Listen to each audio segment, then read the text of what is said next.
jurnal.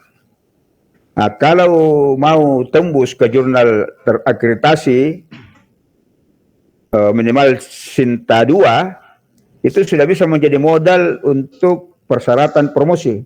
Apalagi kalau bisa tembus ke jurnal Scopus internasional. Nah, jadi kalau jurnalnya internasional Scopus dan waktunya kuliah hanya 2 tahun 6 bulan sekian hari atau tidak sampai lewat 3 tahun, itu bisa mendapatkan kualifikasi cum laude, ya, cum laude, waktunya 3 tahun tidak lebih dan ada tulisan Scopus, itu bisa cum laude. Tapi kalau waktunya kuliah tidak lebih dari 3 tahun tapi jurnalnya tidak Scopus, misalnya Sinta 2 saja, itu tidak cum laude karena satu tidak terpenuhi, yaitu jurnal internasional. Itu masih begitu syaratnya sampai sekarang. Jadi nanti di tugas pertemuan ke-8, tugasnya itu menulis artikel yang ditulis di jurnal. Nah, nanti pertemuan berikutnya, pertemuan ke-9, kita lihat aliran filsafat, aliran pendidikan konvergensi. Nah, itu menggabung aliran yang tadi, empirisme dan nativisme. Nah, konvergensi ini satu topik tersendiri, itu menggabung, itu kaitkan dengan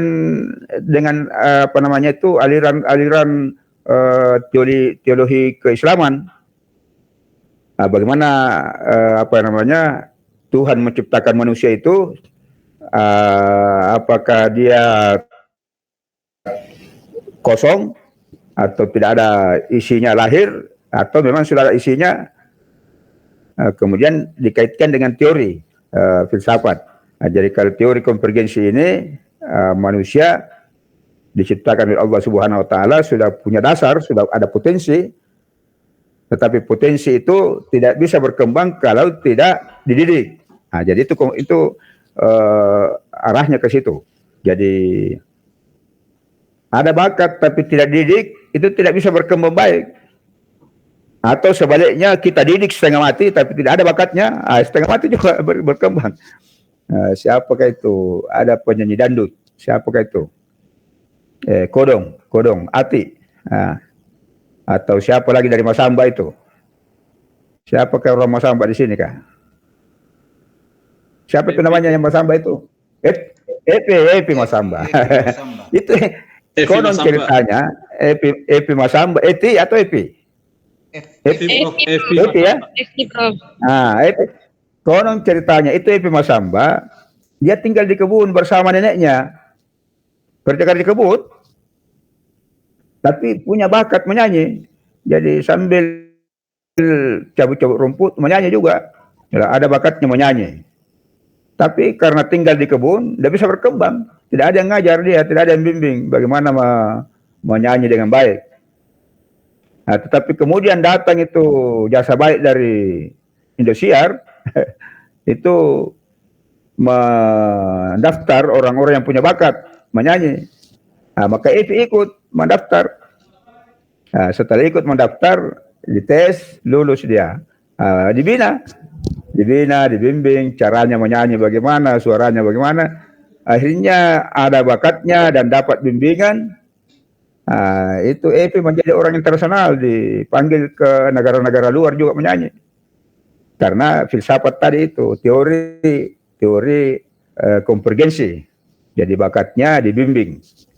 Nah, meskipun ada bakat tapi tidak dibimbing, tidak bisa berkembang dengan baik.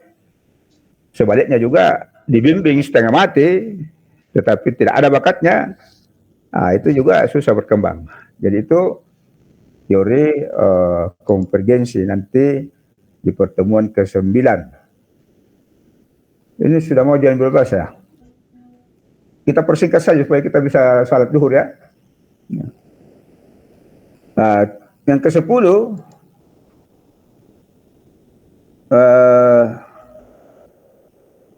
pendidikan Islam dalam dinamika dan perubahan sosial. Bagaimana pendidikan Islam ini dalam dinamika dan perubahan sosial. Sekarang ini kehidupan sosial semakin berkembang ya, teknologi informatika semakin berkembang dan bagaimana perubahan sosial itu. Budaya barat ya tidak ada lagi batas. Kamar tidur anak-anak itu budaya sekarang dengan laptop yang dipegang, dengan televisi yang dipasang, itu semua di situ bagaimana filsafat ini pendidikan Islam ini dalam dinamika kehidupan sosial seperti itu. Apakah apa peran ya orang tua, peran guru dalam pendidikan Islam menghadapi dinamika sosial yang terjadi ini. Itu inti dari pertemuan yang ke-9 yang ke-10 ya. Jadi perubahan sosial sebagai kemestian dan perkembangan sains itu tidak bisa dihalangi juga, karena memang seperti itu. Tinggal bagaimana Islam ini nilai-nilainya tetap dianut, dipegang teguh oleh masyarakat. Ini biasa ada cerita ya, ikan di laut ya hidup di air asin tapi tidak pernah dia asin. Dia hidup di laut, hidup di air asin tapi ikannya sendiri tidak asin. Nah, ini filsafat bagaimana perubahan itu terjadi, silakan saja berubah. Nah, sama dengan batu karang di dasar laut. Ombak datang menghempas ya, tetapi dia tidak mau lari, dia semakin kokoh berakar ke pasir kalau ombak datang menghempas. Jadi keajaran Islam ini apapun kenyataan di lapangan, budaya apapun yang datang mengganggu, yang mempengaruhi, menggoda, perkembangan apapun yang terjadi, nilai-nilai Islam tetap harus diperkuat di rumah tangga, di sekolah, kepada masyarakat, ke anak-anak dan seterusnya. Jadi nilai-nilai itu menjadi butir-butir mutiara, butir-butir emas di lumpur. Meskipun budaya tidak baik, tapi tetap saja nilai itu dipegang oleh manusia, maka tetap manusia itu menjadi manusia yang tinggi derajatnya. Ya rafa'illahu alladzina amanu minkum walladzina utul ilma darajat. Jadi meskipun ilmu luas, tetapi dibarengi dengan iman, insya Allah akan menjadi manfaat. Jadi ilmu yang maju harus dilandasi dengan kehidupan spiritual. Jangan ilmunya maju, lepas spiritualnya, lepas imannya. Itu bisa bahaya itu. Itulah orang barat begitu. Ilmu itu bebas nilai.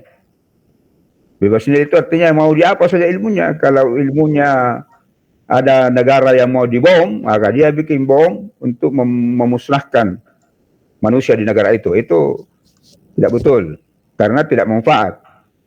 Ilmu itu manfaat. Jadi kalau kita manusia Indonesia, manusia Islam, manusia Muslim, perlu membuat bom. Perlu ahli bom, ahli kimia. Kenapa? Karena banyak sekali manfaatnya. Kalau kita ahli bom, banyak manfaatnya. Nah, ini bapak-bapak, ibu-ibu, kita sudah berkali-kali ke Tanah Suci ya. Berkali-kali ke Makkah, berkali-kali ke Madinah. Ya, coba lihat itu. Gunung-gunung di Makkah, kalau tidak dibom itu tidak bisa kita lewat. Maka banyak terowongan di kota Makkah, banyaknya terowongan di bawah Masjid Haram saja, berapa terowongan di bawah situ. Itu mau melempar jamarat di Mina, itu terowongan banyak di situ. Kalau tidak ada terowongan, tidak bisa kita jangkau itu, memanjat naik di gunung tebing tinggi. Tapi kalau ada terowongan, nah itu gampang urusan. Mengapa ada terowongan? Ya ada bom. Di bom itu gunung. Supaya bisa dijadikan jalanan. Nah, itulah manfaat. Nah, jadi perkembangan ilmu pengetahuan tetap ya tidak bisa dibendung, tetapi nilai-nilai agama Islam ya perlu tetap diperkuat, diperdalam. Kemudian yang berikutnya pendidikan multikultural